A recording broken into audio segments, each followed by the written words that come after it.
It's a good morning to you. Welcome to Asake Online. My name is Zenzele Ndebele, and this is the Breakfast Club, a show where we talk about different things that are happening in our communities, interesting stories, and news, politics, and everything. And this week is special to me and to the people of Matebeleland because we are, I can't say celebrating, but we are commemorating the week 20 January. That's the day the 5th Brigade was deployed in Matebeleland. So this week we've been touching around the issues of Gukurahundi.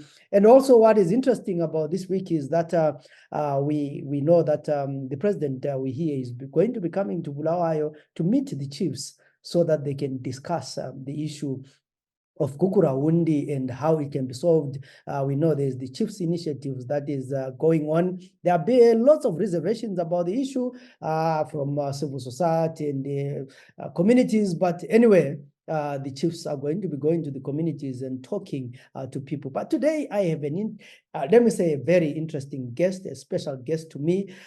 He is Professor Stanford Mukasa. He's a retired journalism professor, but more importantly, is the former news editor of Chronicle. He was the news editor at the height of Gukurahundi from 1982 to 1985. And I'm sure he would have joined the Chronicle a bit earlier. So when everything started, he was there.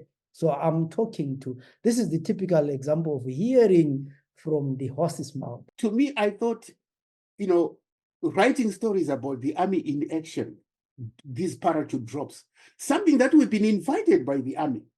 I thought that was good news. I thought that was something that the people needed to know about what the army was doing. And then what to me was the last straw that broke the camel's back was the army commander, I think that was Colonel Dyke. He invited the community leaders. He wanted to talk to them. And we were also invited to cover that event. Webster Shamu refused. He said, no, you can't cover it.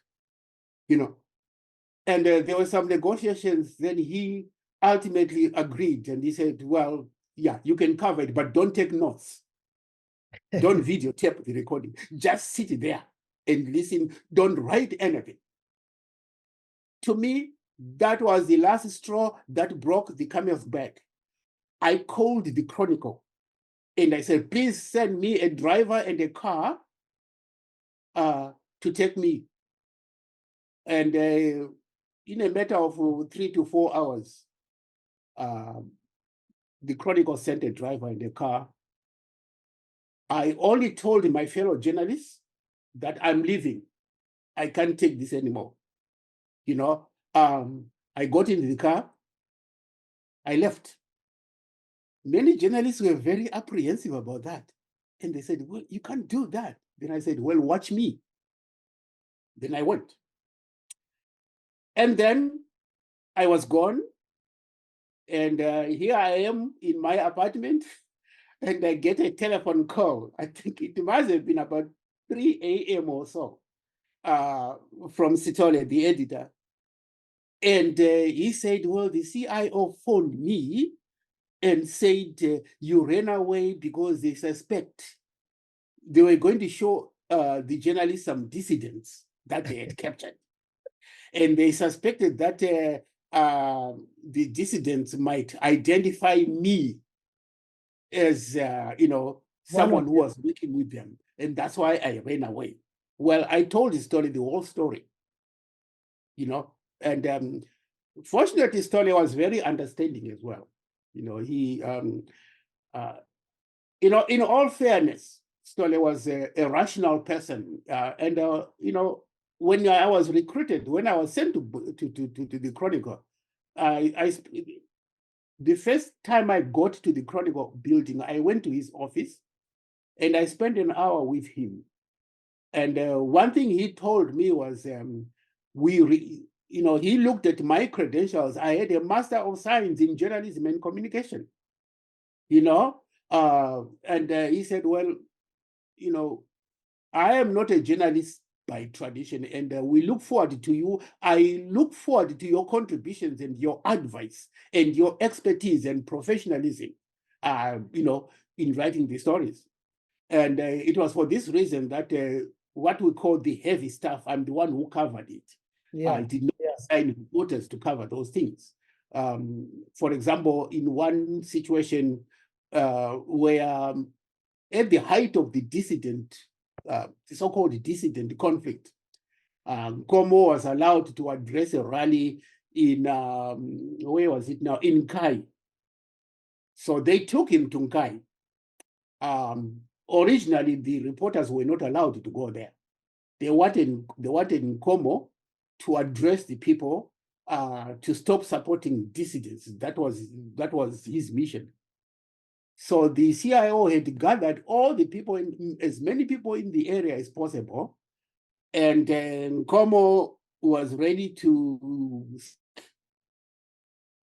At that moment, Nkomo said, "I'm not going to speak unless there's a reporter from the Chronicle." And he mentioned specifically my name. And that created even more suspicion. To say this guy is working for the enemy. Yeah. And we had to rush. I think it was about a 2-hour. The meeting was stopped and let until we got there. You're lucky the road was still okay. By now, if it was now, you're going to take 5 hours.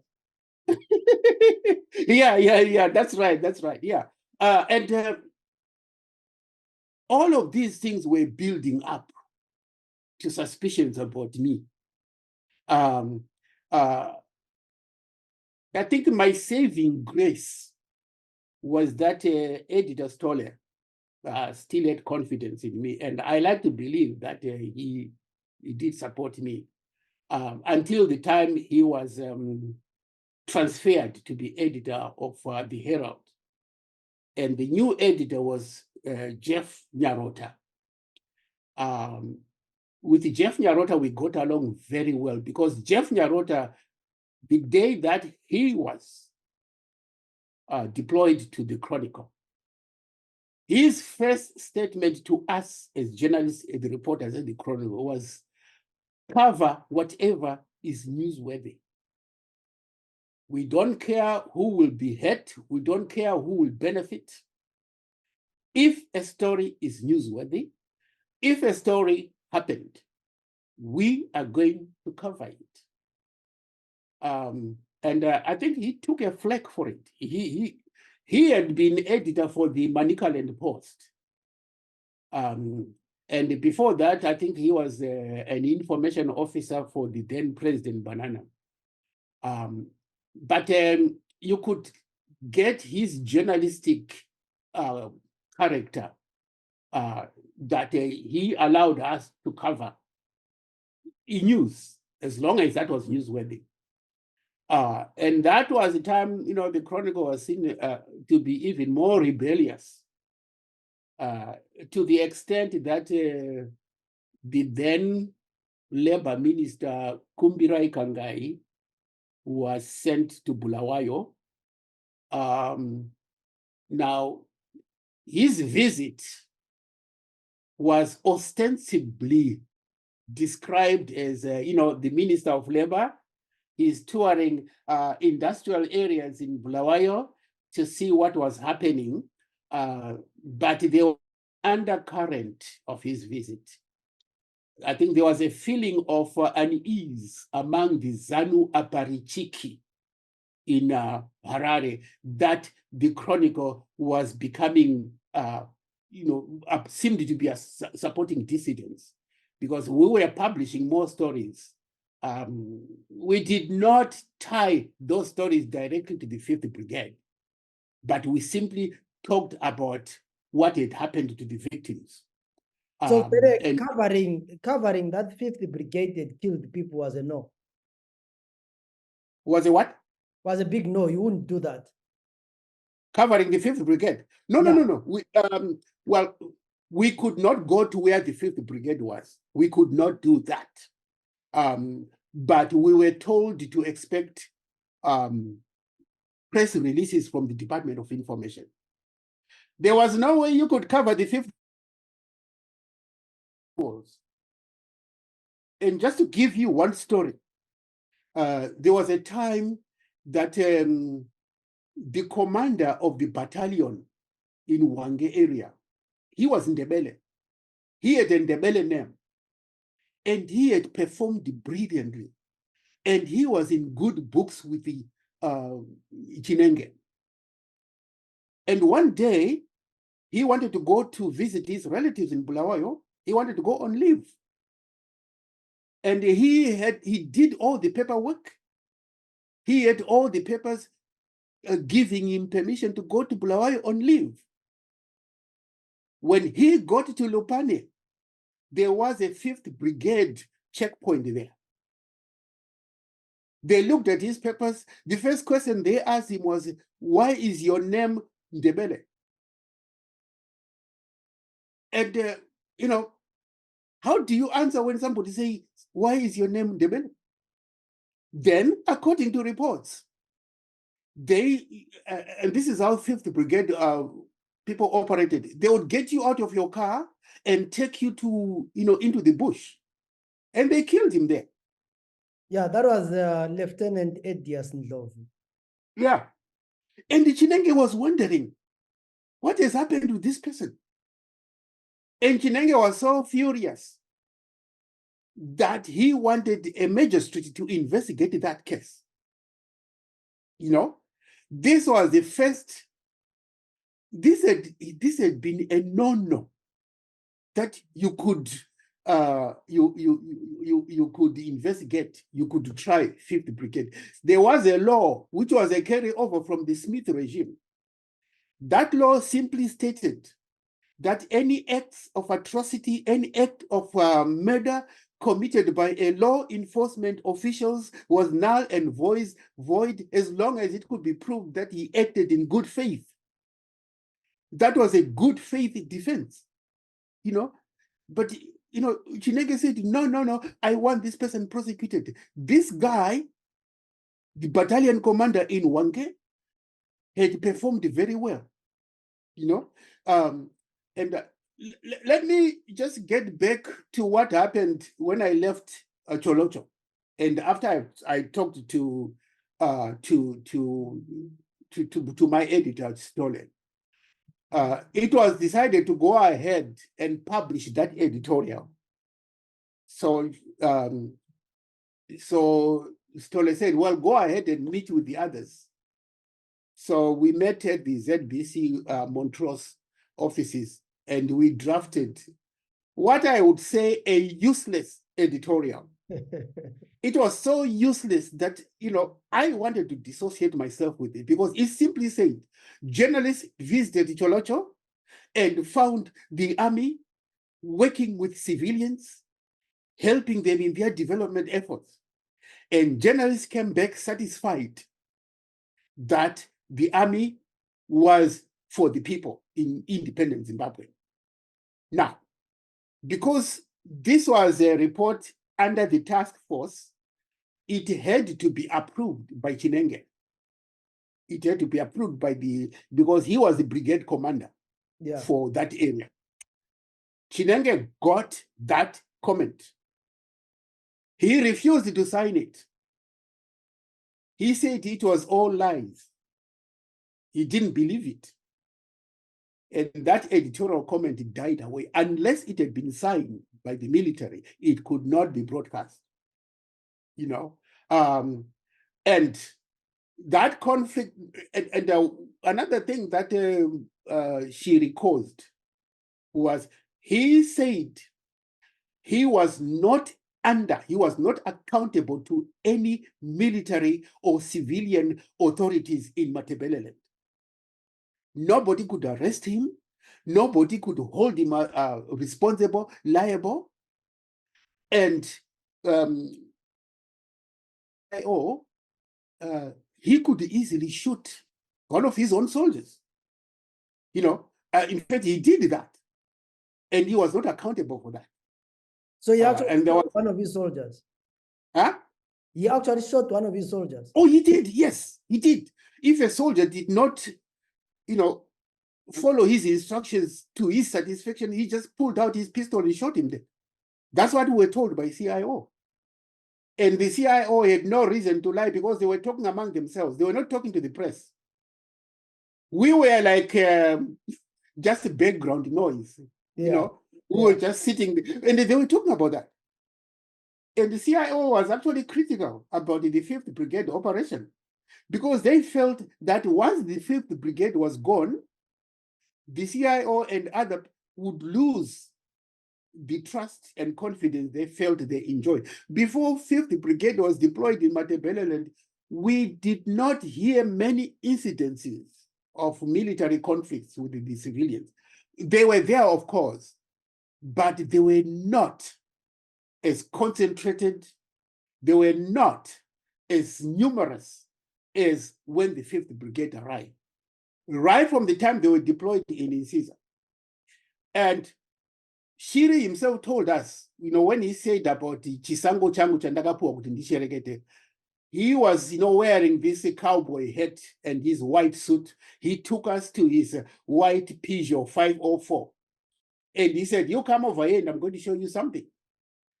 He opened the driver's seat and he showed us on that dashboard.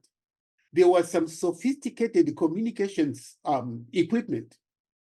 There was one button which had a blinking light. And he pointed to that button and he said, if I press that button, I will be connected directly to the Prime Minister.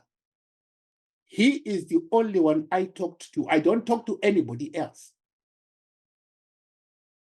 Now, imagine if you were Chinenge yourself. You are in command of Matabeleland, and somebody is carrying out a military operation, and he's not even answerable to you. That is what he was. There was utter disgust from the police chiefs, from the governor, Mudenda, by the way, from the civilian authorities, and also from the military authorities in Matabeleland. They were all dissatisfied that they had in their midst somebody who had a blank check, who could do, and he did whatever he wanted to. That was a tragedy. And I called this genocide because some of the stories that we were told, for example, in I think it was in Kezi, the villagers were brought together and they were simply told by 5th Brigade, Tisu Mazezuru Amai Pamba Pangua Zalo Bengula Tadzoka. And they would ask you a question in Shona. If you did not answer in Shona, they could shoot you right away.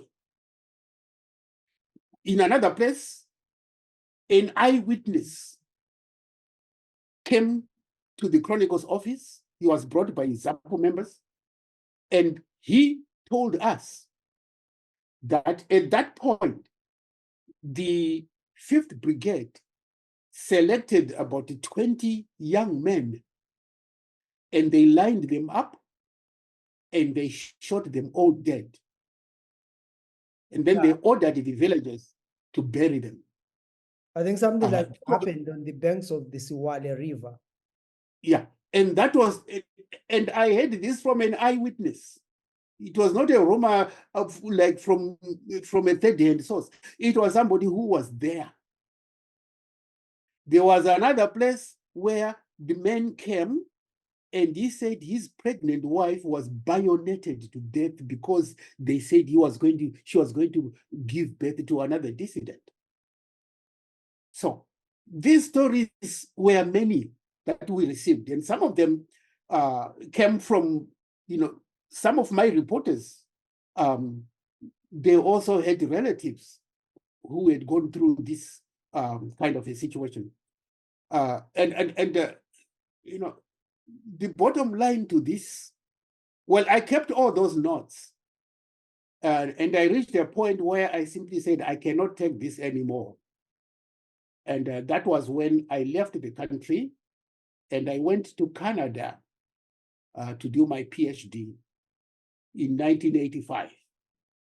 And while I was in Canada, I participated in a discussion group on the role of journalists in areas with military conflicts, military-civilian conflicts. And it was there I was able to share. Most of these notes that I had, we could not publish them. It was just because we had had so much flack for what we had published. It was minor, it was superficial, but we got a lot of criticism. The Chronicle got a lot of criticism, especially after Nyarota became the editor-in-chief. Because we were trying, for economic reasons, we were trying to, let me say largely economic reasons. But other reasons was simply Editor Nyarota and myself and a few others, we believed in journalism as it should be, not as it was being dictated by the ZANU aparichiki in Harare. We just believe that we must publish. If this is what happened, we must publish it. There was the only thing. There was a columnist, I think they used to write things like, I think the name was Muchandi Damadota. Do you remember? What's the last name? The columnist used to write by the name Muchandi Damadota. That possibly could be after I left. What year was that? Because I left in 1985. I think I've seen this. I would have to check which year it was, but yeah. I've seen the columns around that. Then there was another one called View from Matopo. Yeah, View from Matopo. No, I did not write that. But most of these columns were, they were largely non-controversial. In other words, they did not arise to the level of implicating the government or, because we were simply told. I told you the visit by Minister Kangai when he came to Bulawayo. He said that ZANU was here to rule forever, and we must live with that. He said before independence, ZANU had come up with what they called the doctrine of democratic centrism. What that meant was ZANU was going to allow free and fair elections in 1980, which were internationally supervised. As soon as ZANU won those elections, there were not going to be free and fair elections anymore in Zimbabwe. So, and you can see even to this day, ZANU has maintained that democratic centrism. Kangai told us that that first election was, they took it as a passport to ruling forever. They did not see any reason to have other elections. Even though they had them, it was just to please the international community. But they felt that they had been given the authority to rule Zimbabwe forever. And so part of the strategy was to capture all the instruments of the state. And he also told us that the government of Zimbabwe was ruled from the ZANU PF headquarters in Harare. That's where policies were made. And he said, if you are a minister, a government minister, you were accountable first and foremost to ZANU, because there was a parallel responsibility in the ZANU PF hierarchy. For example, you would have Minister of Defense, and then you would have Secretary for Defense in the ZANU PF hierarchy.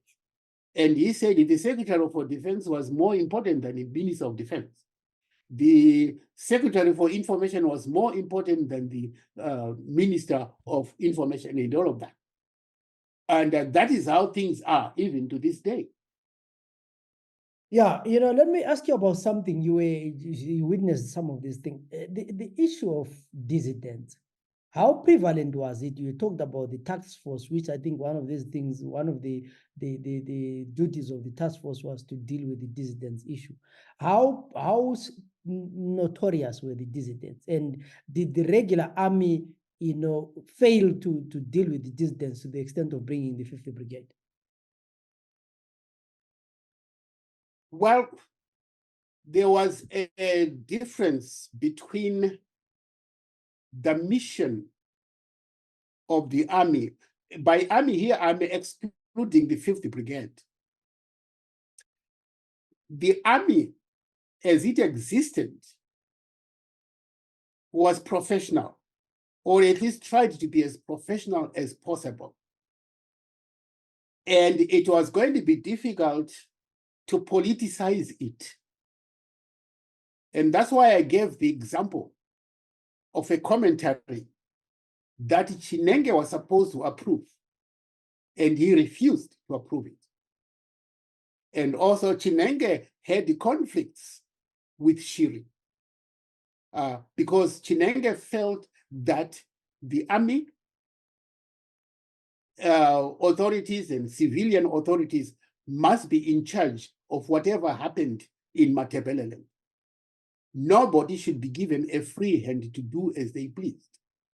So there was that initial resistance to the politicization of the army, the police, and other law enforcement agencies. In that environment, yes, there were isolated incidences of, sabotage. And they were not concentrated. They were not like an everyday activity. You'd hear a government truck was burnt, and then it would take several days or several weeks before you hear another incident. We were led to believe that the army was on top of the situation. And had the 5th Brigade not been involved, I like to think that the situation would have been neutralized in a way that did not cause so much deaths. That's what I like to think. I'm not an apologist. I'm not an apologist for the army. I'm not an apologist for the police. But the way they tried to operate, they tried to be professional. 5th Brigade was politicized, but was not professional. You know why I agree? As a matter, yeah. Because I believe that if the army had been made to be in charge of the situation, the villagers would have easily worked with the army to isolate the 5th Brigade. I mean, to isolate the dissidents. But the moment the 5th Brigade started killing people, at some point, I think people thought the dissidents were going to save them from the 5th Brigade. Yeah, that's true. Because what came to be known as the dissident problem was a political construct. My understanding, and also this was from the CIO.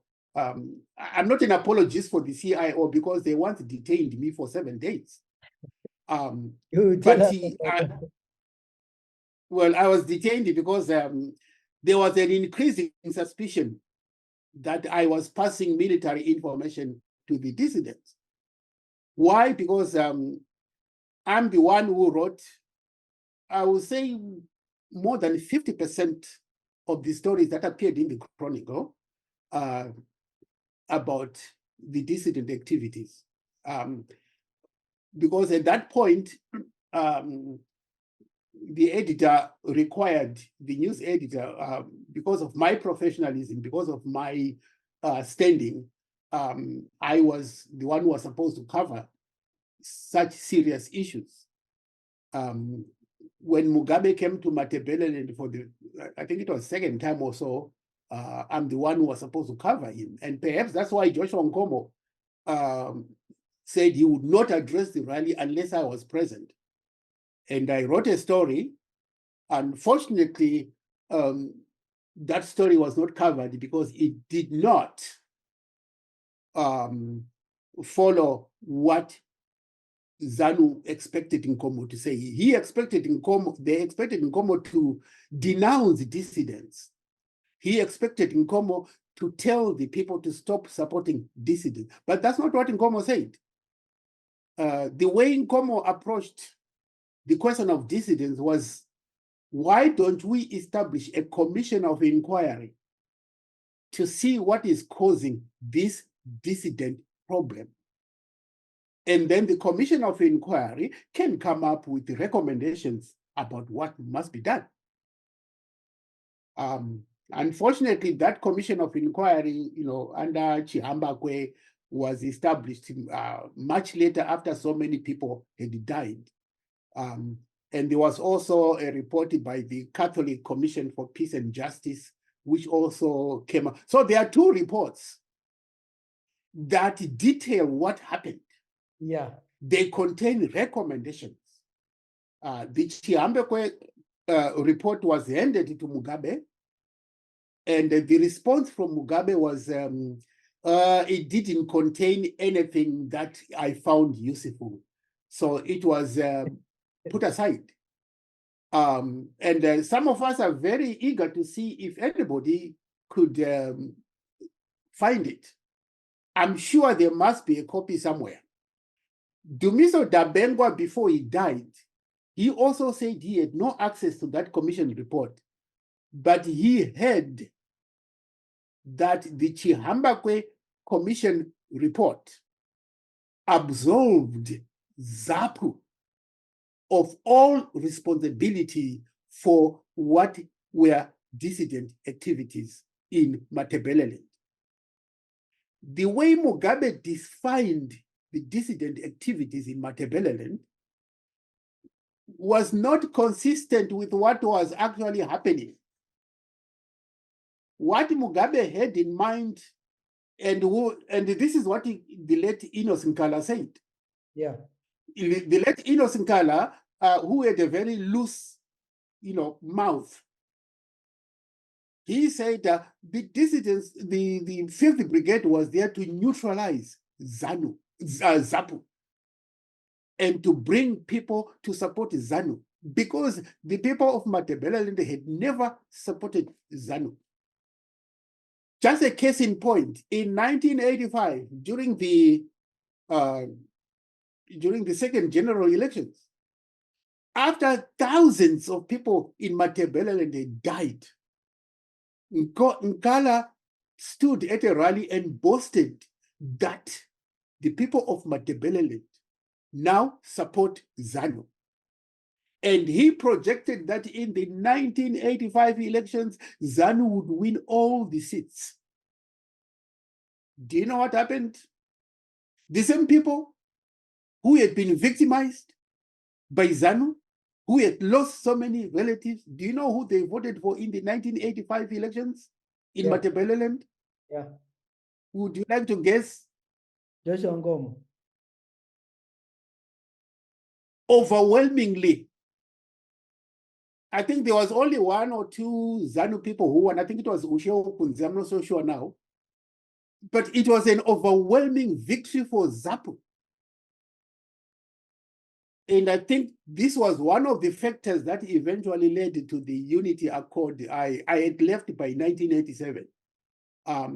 ZANU had realized that there was no chance in hell that it was going to receive any support in Matabeleland. And that situation prevails up to today. Quite interesting, because you really give some of the issues that people have missed out. When you talk about the maybe I interrupted you, but you were talking about the dissident problem as a political construct. Yes. And I think one thing, if you have time, I may want to add is many people are asking, why do we continue to talk about the Gukurahundi? Yeah. It happened a long time ago. If we are going to talk about the Gukurahundi, why don't we talk about what Ian Smith did? It is estimated that Ian Smith killed about 20,000 freedom fighters and civilians. And they are saying, well, why don't you talk about that as well? Mugabe is the Gukurahundi, led to the killing massacre. Some people put the number as high as 30,000. Said, well, and then others go back to the times of Lobengula, how he plundered and killed the Mashonas in hundreds. So they say, if you're going to talk about Gukurahundi, you might as well talk about these other things as well.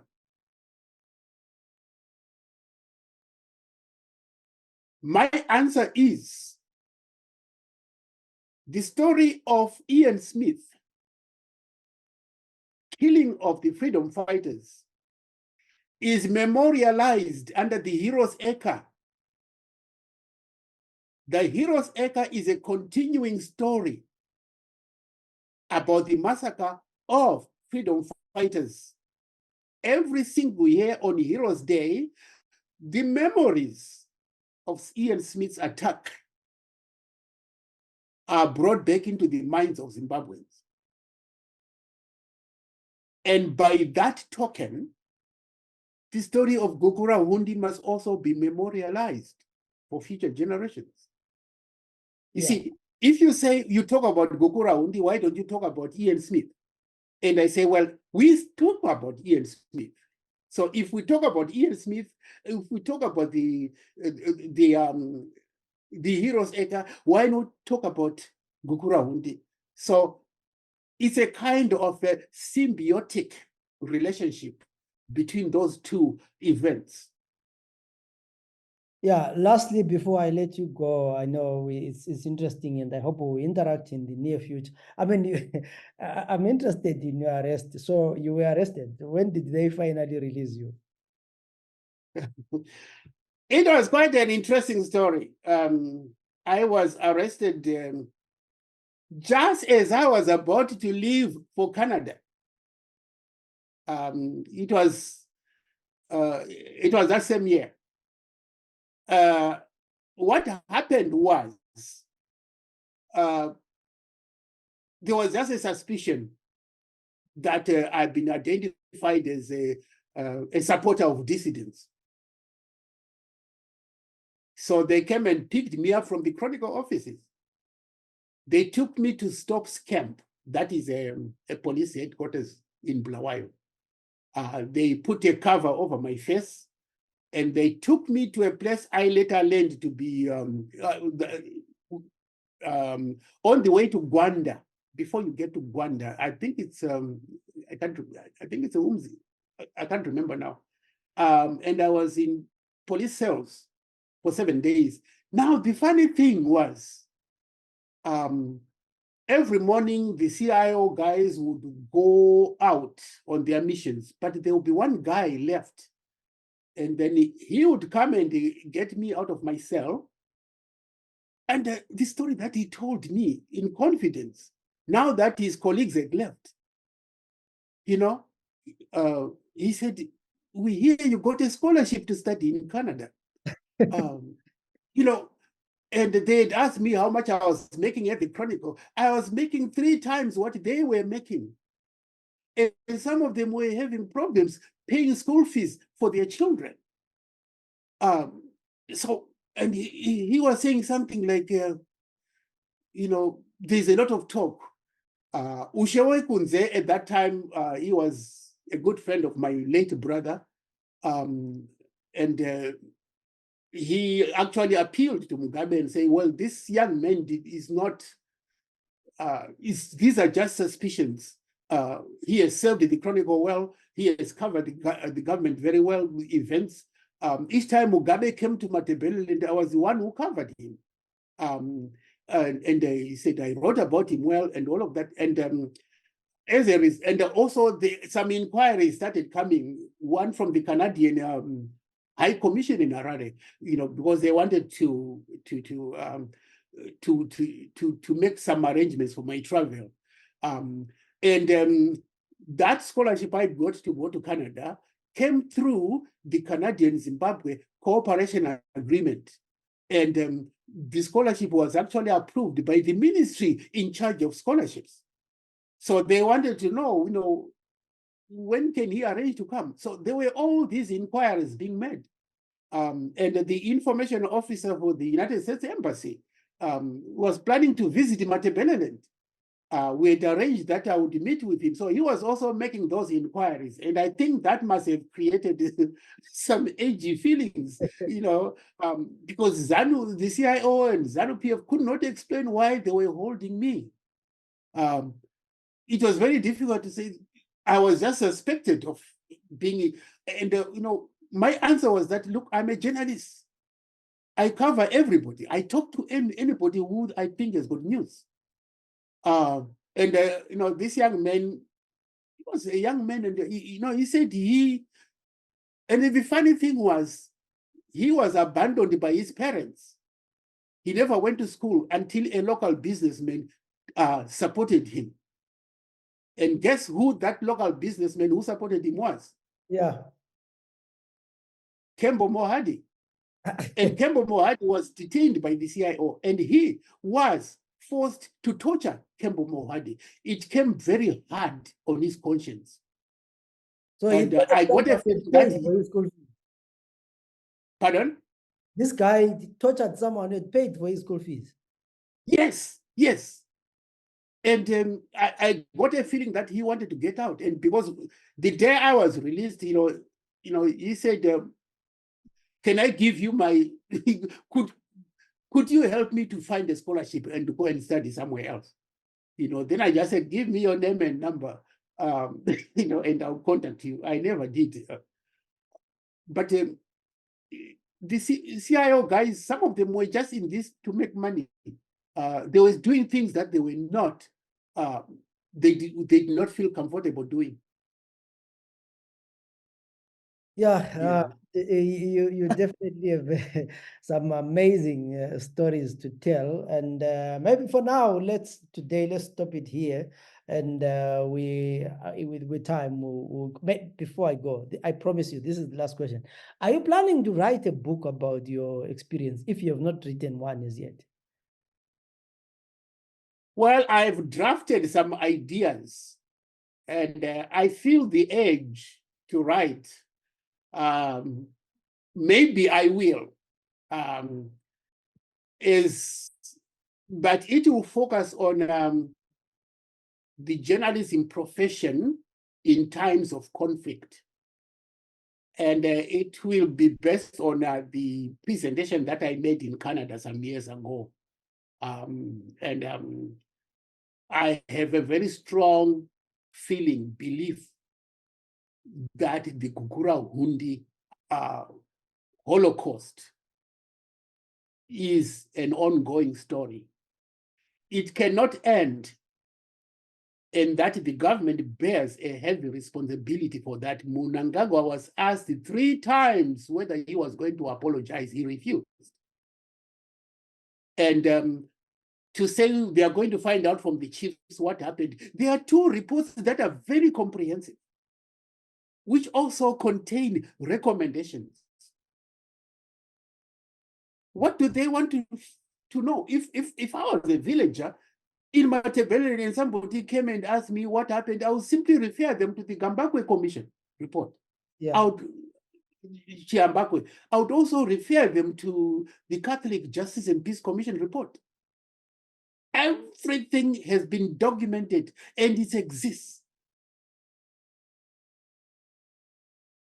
My suspicion is that the government wants this thing to die, because one time Mnangagwa said, let the bygones be bygones. But my position is that bygones must not be bygones in this case. And we owe it to ourselves to perpetuate this. We now live in the digital era. And that's why right now, I'm thinking more about setting up an online memorial, an online heroes acre for the people who suffered. On that note, Prof, thank you very much for sharing your time and your story. This was enlightening, and I hope the younger generation is going to benefit a lot from this. This was the Breakfast Club, and today I was talking to Professor Stanford Mukasa. He is the retired journalism professor, but also he was the editor of the Chronicle during Gukurahundi from 1982 to 1985. And this was really quite an enlightening story. My name is Zenzele Ndebele. Till we meet again in other programs and stories, have a good day.